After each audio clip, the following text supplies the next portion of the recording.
Eyo guys. Yan o, gabing-gabi na. Pero nagtatrabaho pa rin ang mga peoples. Yan. Tutusok sila ngayon ng tabako. Si Ian, si Ansin, si Tilin, saka si John Ray. Binata na raw siya kaya hindi na siya pwedeng tawaging Saddam. Ikaw naman, Saddam, diyan ka tumaba sa pangalan mong Saddam eh. Yan. So gabi na ho, mga mag-alas 11 na, pero nanunusok pa rin sila ng tabako. Ito yung kanina na hinarvest namin.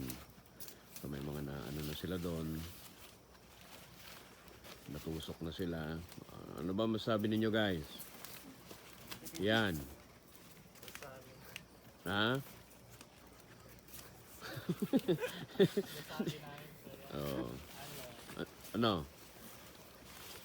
Masaya magtolo. Ayun, ganyan. Gabi na. Division of labor po kasi yung nangyayari. May mga taga-harvest at meron din pong taga-tusok. So yung makita yung paligid ng ng bahay. Yan ho. Yan, ganyan paggabi. Kaya sa mga gustong dumalaw dito, okay, huwag na kayong magtaka.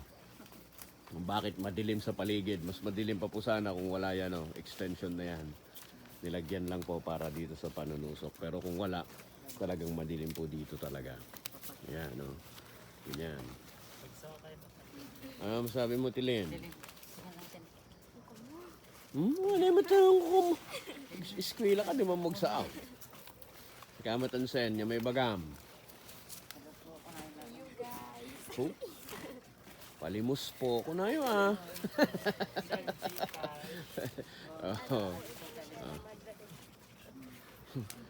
Ayan. Popost ko na lang yung mga GCash number ng mga batang ito. Para ano po. Ayan, meron na rin doon. Okay. So yun guys. Ayan. May mga asong nagbabantay. Ganun po talaga yan. At ito po, meron siguro mga nasa ano pa yan, mga 30 pa. Okay, na mga tusok. Ayan, ganyan po kahirap ang tabako. Kaya alam nyo na, di biro-biro mag-alaga ng tabako. Okay, tapos yan, pag natusok lahat uli yan, ibibilad na naman. Tapos pag nabilad, ayun na. Tapos ipupunpun pa. Kakamada pa yan. Pagkatapos makamada, tsaka ibibenta. Ganun po ka, yan. Sana po, sa Department of Agriculture, ha? Okay, taas-taasan naman yung presyo ng mga tabako. Yung hirap mag-alaga. At saka syempre, sana, pag yung mga farmers, pag bibili sila ng krudo nila, wala na kung ano-anik pa. Nahihirapan po kasi silang bumili ngayon ng mga krudo dahil nga sa nangyayari sa gitnang silangan sa Middle East, sa Iran, na pagpapasabog nila sa mga US Embassy or sa mga US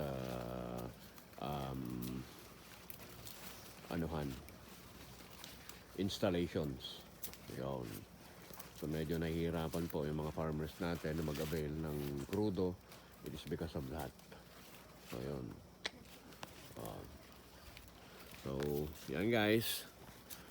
Kita nyo ako o hindi nyo ako nakikita?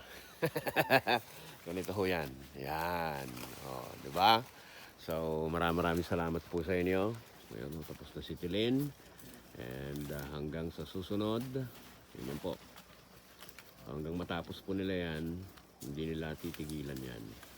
And once again, ako po si John Marino at mabuhay po tayong lahat hanggat gusto natin. Peace out!